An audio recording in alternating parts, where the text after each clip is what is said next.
Welcome to Al Jazeera's weekly Q&A, which is live from Doha, which is a chance for you to speak directly to Al Jazeera staff who are on the ground and dig a bit deeper into the headline stories that we cover.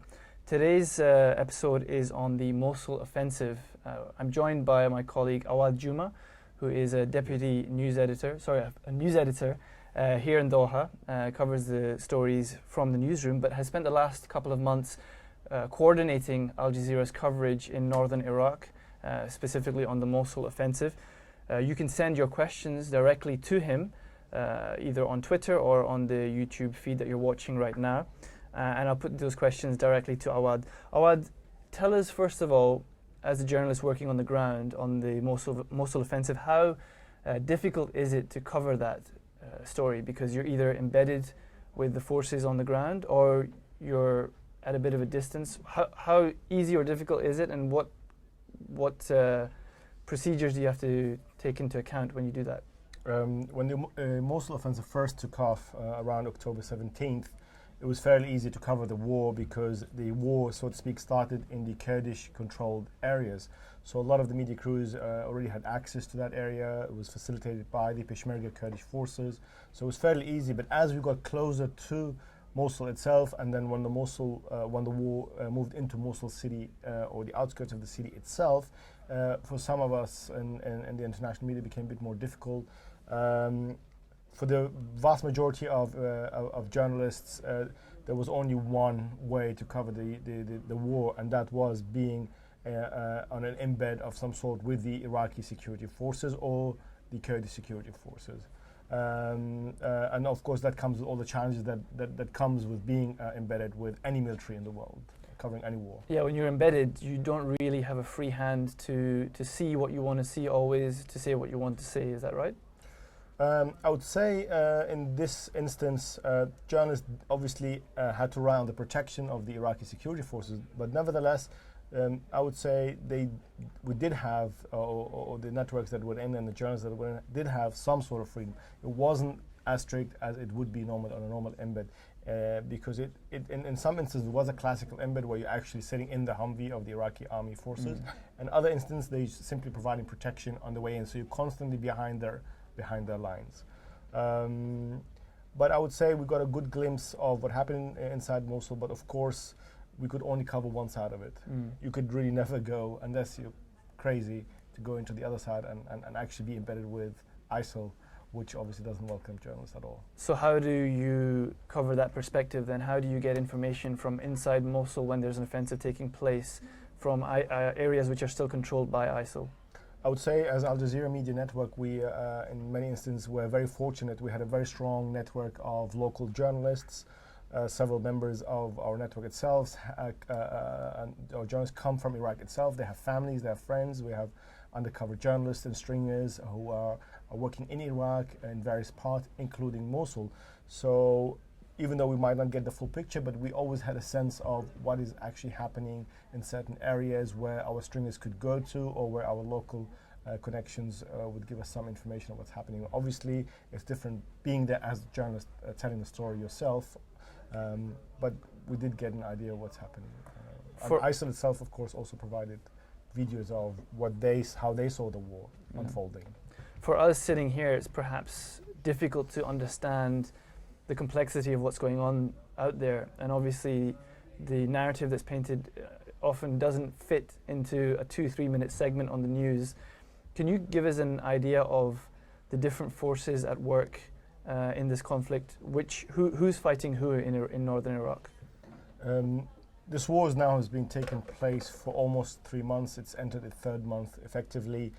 Iraq has become literally an arena for the regional powers as well as international states to solve their pending problems. So in this particular conflict, you have the US, and the coalition that comes with the US, which is over 60, 70 countries, France, Germany, you name it. Regionally, you have powers like Turkey, Iran involved, as well as, of course, the Gulf countries, particularly Saudi Arabia.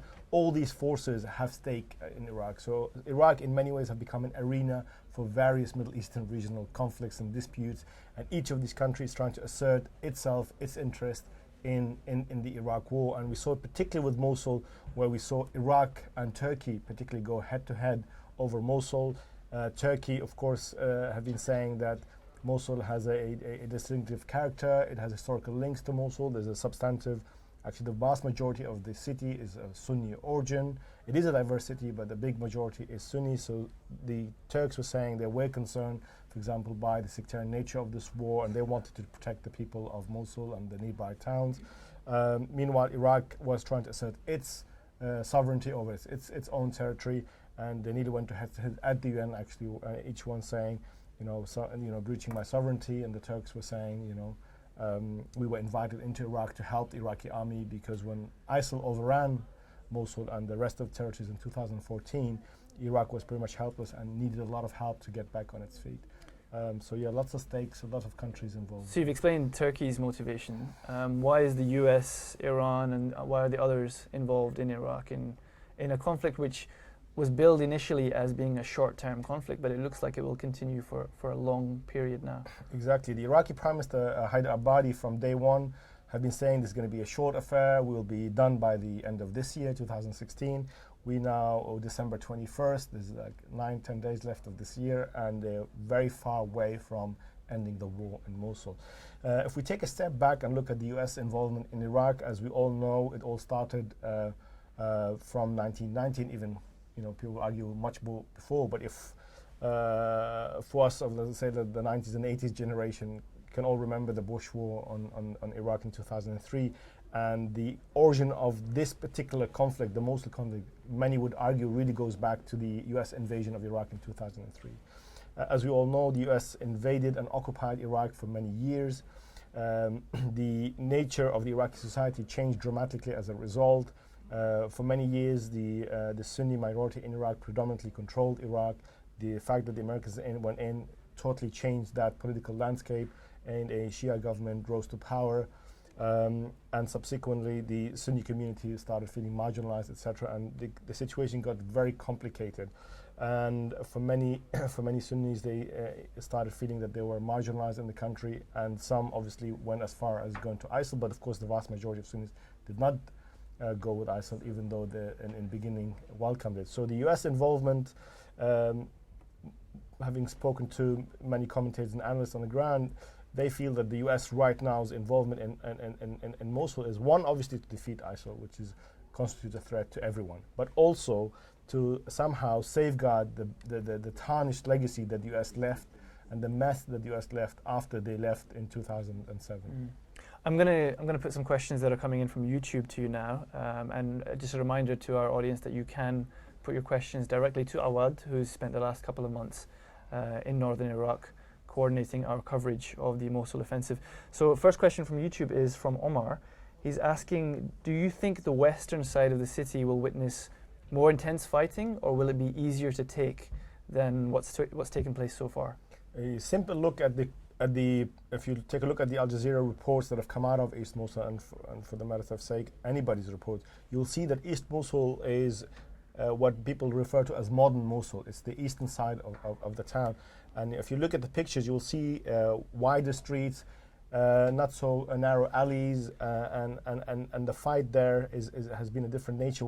Once you enter western Mosul, which many people regard as the old part of the city, the real core part of Mosul, we will see a much more intense fighting for sure. Because of those narrow streets. Narrow streets, yes. For those of us who are old enough and remember, let's say, the civil war in Lebanon or Ireland, you'll see once any warfare enters urban territory, it becomes much more brutal, it becomes much more fierce, and the casualties will go up immensely. The UN has been warning that about 1 million people still remain in Mosul. So you can imagine if the Iraqi army, as it did this week, starts shelling certain parts, we will see a lot of people die. We'll see heavy casualties on all sides, whether it's ISIL, the Iraqi army forces and security forces, or ultimately the civilians living in Mosul. So you talk about the civilians, and Alan Paragas on YouTube is asking, what about the civilians? What's their situation?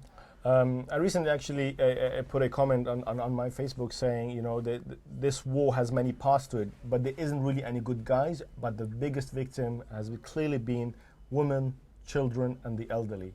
They are always the weakest in any conflict, and sadly, again in the Mosul offensive, they have borne the brunt of this offensive so far. Over 100,000 people are already homeless in their home country, and many of these people are not homeless for the first time. They've been displaced several times, even in this short Mosul offensive, which has been now almost 3 months. Those civilians that are still in the city, is there any way, is there any corridor or anything, any possibility for them to escape? Well, the Iraqi army, or the Iraqi government and its army have been arguing that because of this large presence of civilians, they haven't been able to progress as quickly as they wanted, because they've been obviously come under criticism for having a very slow advance into Mosul. So the Iraqi government has been, the reason of that is because we as the Iraqi government have been trying to create these human corridors, but it's very difficult. We've seen people welcome the Iraqi armies in certain areas, but in other areas obviously there's going to be a bit of distrust. So it's a catch-22 situation. In one hand, the Iraqi government and its army will be seen as liberators of Mosul, but at the same time, the Sunni community will be a bit apprehensive because it's the very army and the very government that marginalized them in the first place. So yes, the Iraqi government is trying to create corridors, but it's a very complicated process, especially in the absence of any major international organizations being present inside Mosul. Another question from Juan Grillo, who is asking, how does the assault on Mosul differ from the assault on Aleppo? Obviously, there's different groups involved, but how would you characterize the differences? That's a very difficult question, I have to be honest.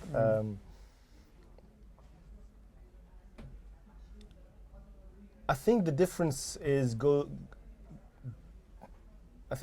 can be characterized and depends on different variables. One is Aleppo is the fight in Syria and Aleppo is a new one, so to speak. The Iraqi conflict is much more protracted.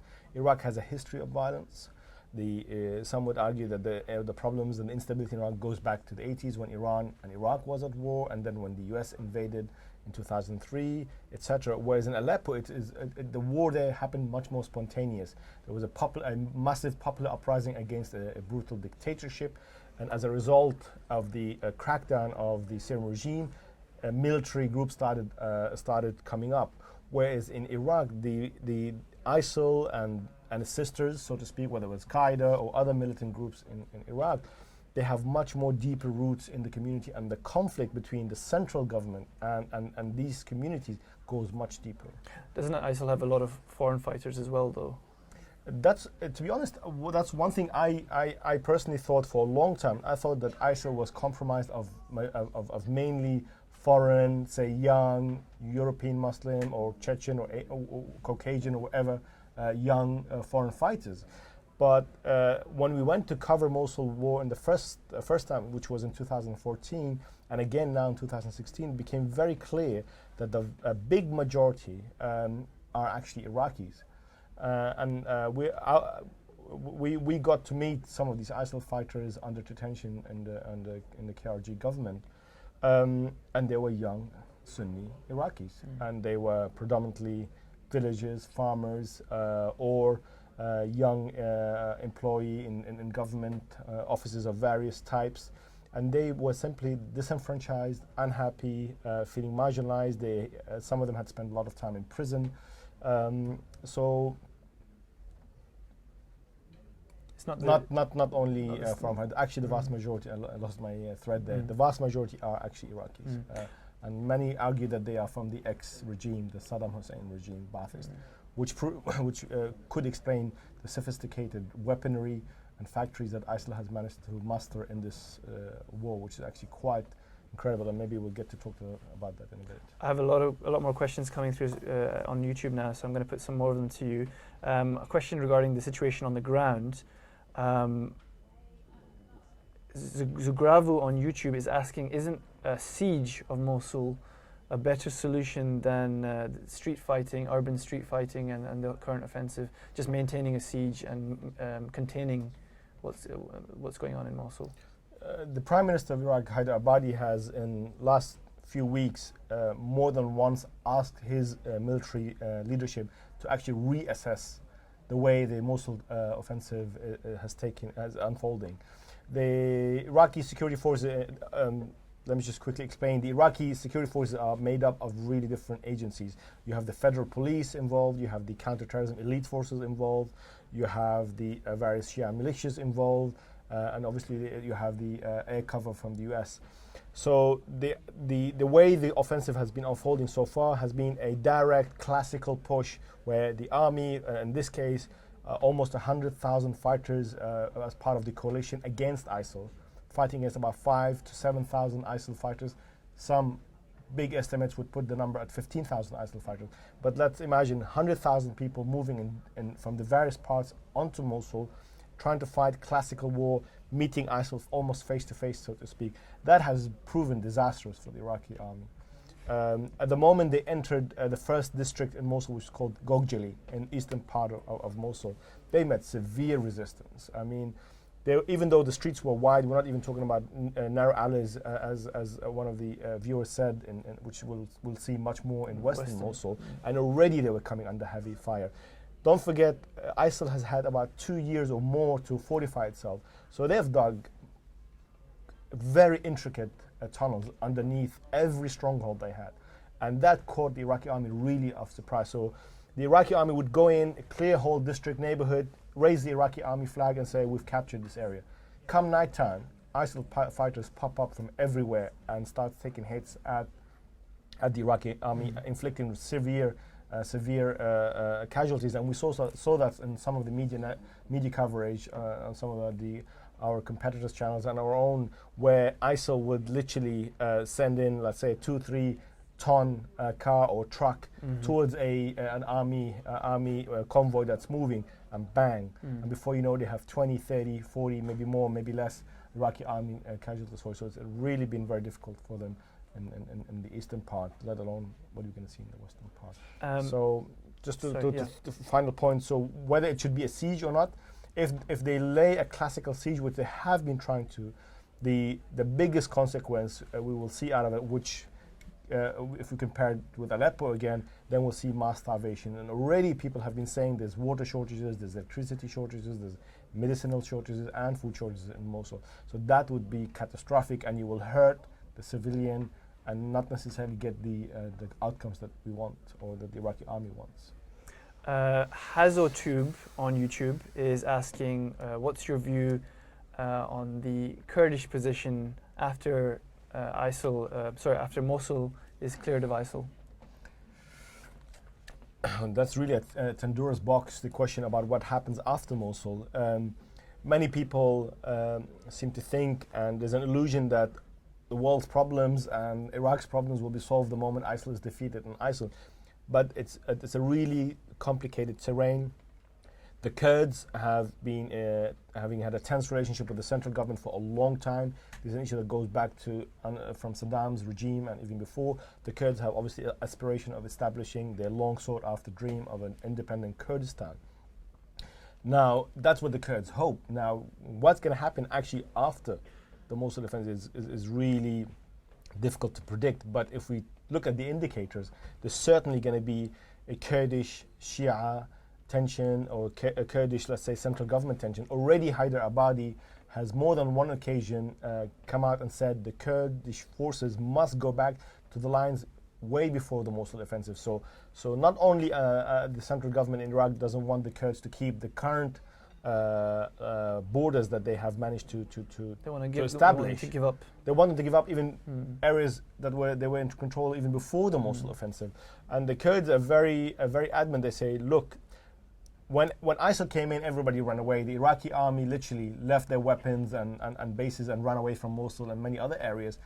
One of the few forces that actually managed to take up arms and stand by its areas and even advance, in this case, were the Kurdish forces. So the Kurds have been arguing that we have been drawing the current borders with our own blood, with our own sons and daughters' blood. So we will not give this up easy. But with this current Mosul offensive in the last few weeks and months, the Kurdish government, the KRG, the semi-autonomous government in northern Iraq, has been almost quiet on the issue. They haven't really fallen into trap of getting into ping pong with the central government, because they say, okay, let's finish Mosul and let's talk afterwards. So it's going to be a very complicated issue for the Kurds. We've got a lot more questions coming in. So Alan Paragas on YouTube is asking, are people expecting retaliation from this offensive in places in Europe, for example? We've seen retaliation within Iraq. Do you expect that to expand outside of Iraq's borders? Look, ISIL, I think, is very much like AQ in many ways, even though it is different. It's almost like a franchise concept. Anybody can buy into it. But in the current Mosul offensive, I don't really think they have the time or the power right now to divert the attention all the way to Europe or the US. But we have certainly seen them divert the attention within Iraq. If we all remember, back in October, about 100 ISIL fighters infiltrated into Kirkuk from nearby villages, also from the territory called Huwayja, which is south of Kirkuk. Now, Kirkuk is a big town west of Iraq. So imagine the situation. This is a city that's under Kurdish and Iraqi security forces control. The Sunni community there, Kurdish, Turkmen, 100 men, literally overnight, managed to get into a major city, take major parts of the city, and suddenly, before we knew it, another Mosul-like situation is happening right behind the army Iraqi lines, right behind the US lines, right behind the Kurdish lines. So ISIL has already been taking, let's say, a cat and mouse style strategy to the fight, and they have taken out lots of security forces. And this offensive that they did in Kirkuk cost the Peshmerga and the civilians a very heavy toll in human life. Ryan Sheeran is asking, why has there been a strategy employed to allow fighters to allow them passage to the west towards Syria and Raqqa? Is that the case? It's really hard to actually know what actually is happening. When the Mosul offensive started taking shape, a lot of analysts were saying that intentionally the coalition, including the US and everybody, will leave a sort of an escape route for ISIL fighter.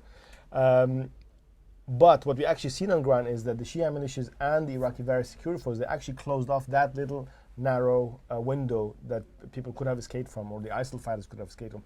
And as a result, many are now saying that's the reason why we've seen such intense fighting in East Mosul, because in the beginning, ISIL fighters were just literally either fighting, and when they saw that they will lose any village or town, they immediately withdrew towards Mosul. But after that area was kind of closed off, and I have to put it in quotation mark because you really cannot close off a desert. We have to remember Iraq is a very large country. It's a desert country. So when people talk about the supply lines are cut off or escape routes have been closed off, that's relatively speaking. So it's unclear whether they have fully sealed off that area or they haven't. But I think many ISIL fighters, because they're Iraqi, that's my personal take, having been there for the last few months, is that they will fight to the bitter end unless suddenly ISIL surprises and there's a deal of some sort with ISIL, with the coalition and the Iraqi army, and they suddenly all withdraw to Syria, which many of us believed was going to be the scenario. Now, obviously all eyes have been on Mosul, but English Wilda is asking, how many more towns does ISIL control in Iraq? That's a really good question, and we just talked about Kirkuk. They have presence in and around Kirkuk. There's obviously what a security expert referred to as sleeper cells. So they could be anywhere. We don't really know. The Kurdish security forces have been saying all along that as part of the IDP stream that have been coming out of Mosul, they could potentially be ISIL fighters. And in some instances, they say they have actually caught some.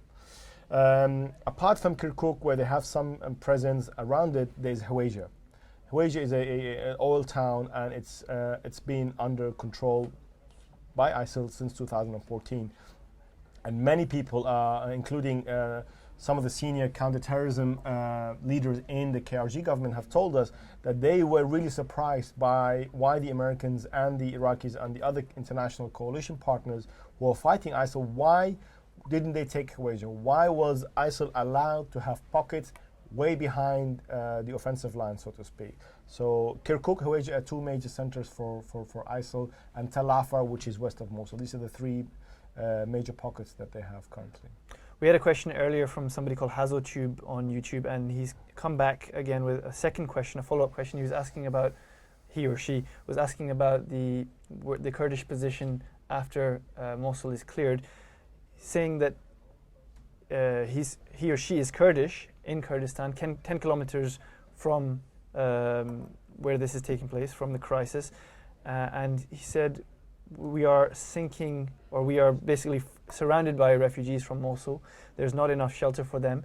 What is the UN doing to provide for them? What's their plan to deal with the outflux of refugees from Mosul?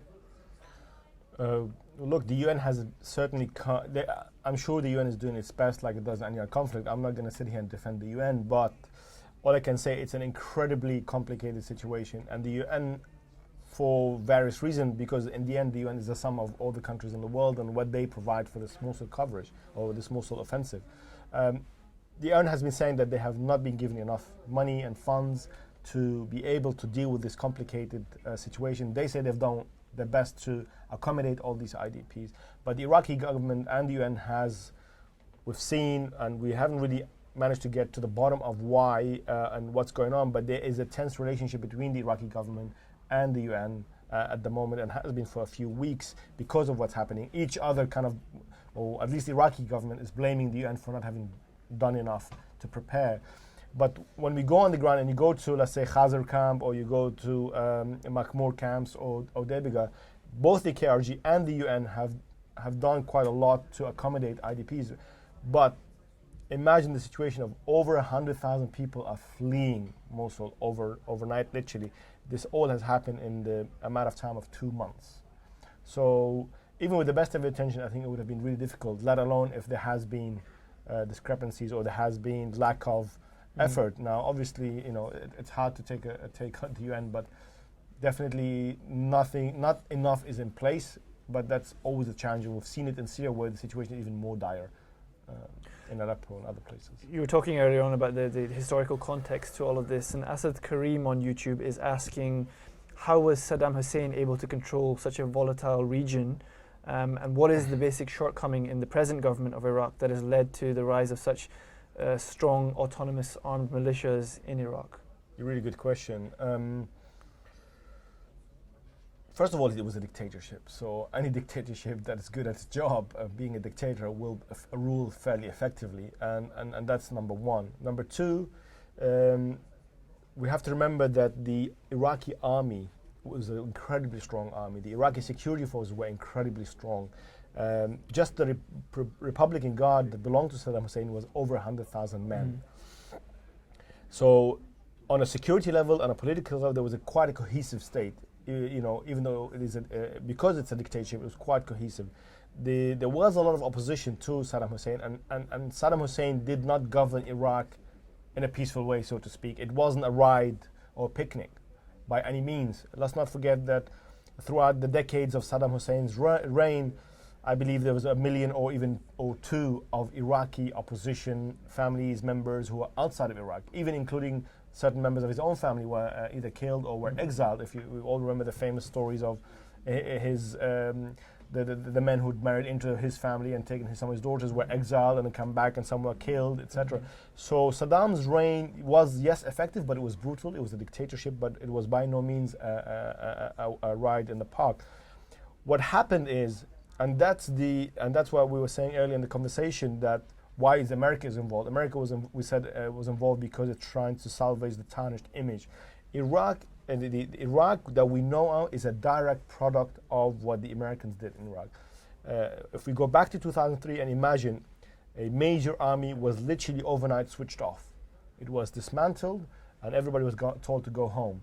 And instead, what we saw was a Maliki government, Prime Minister Noor al-Maliki, who was the first Prime Minister post Saddam Hussein, installed a Shia-dominant government, of course in coalition with certain Sunni politicians who came from outside or from inside, as well as the Kurds. So suddenly, instead of one head, you suddenly had multiple heads running the Iraqi political landscape. And without a centralized army, the Iraqis had to rebuild an entire new army. And many would say, obviously, that has failed miserably, despite the lots of training from the Americans and everybody else that's been provided to these security forces.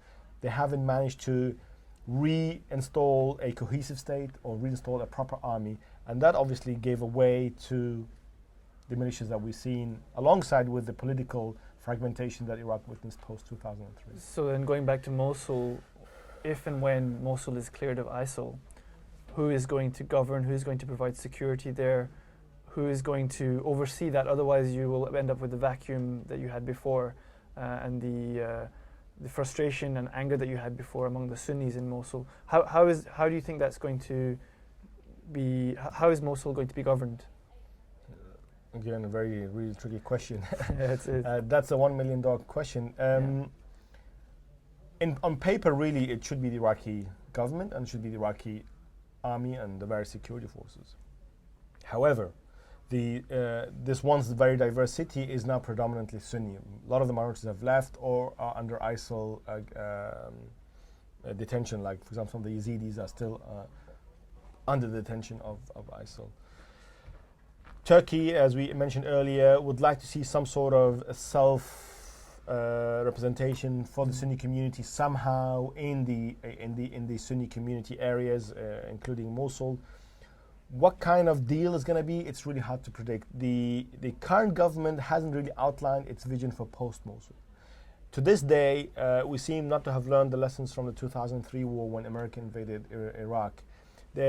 I certainly haven't really seen a major discussion or any outline of how people envision Iraq post-Mosul. We're already sensing there's going to be a tension between various Shia political establishments. There's going to be some people are telling us there's going to be very Sunni fighting. Mm-hmm. There could be Sunni Kurdish or Shia Kurdish fighting. So I think personally, having spoken to quite a few people and spoken to the Iraqis that are following the Mosul coverage and they're following the Mosul war closely, they think there are going to be more problems post-Mosul than pre-Mosul. Right now, it's really easy, so to speak. In a sense, we have one enemy. It's ISIL, the extremists, the militant, this, that. It's easy-ish. It's been very difficult, even that, to muster kind of a unified coalition from all the Iraqis. Now, imagine this gun, the big bad boy ISIL gun. Everyone's going to be fighting everyone. We hope not, but it seems there's going to be a very complicated situation post-Mosul. We'll have to leave it there because we're out of time. Thank you very much, Awad Jouma, news editor at Al Jazeera English in the newsroom here, who's just returned from 2 months in northern Iraq, coordinating Al Jazeera's coverage. I apologize if we weren't able to answer your question. We had a large number of questions coming in. And just a reminder that we'll be back next week with another live Q&A, which will revolve around the major news events of 2016. So you can put your questions to Al Jazeera's staff on those stories as well. Thank you for watching and join us again next week on Al Jazeera's YouTube live Q&A. Thank you.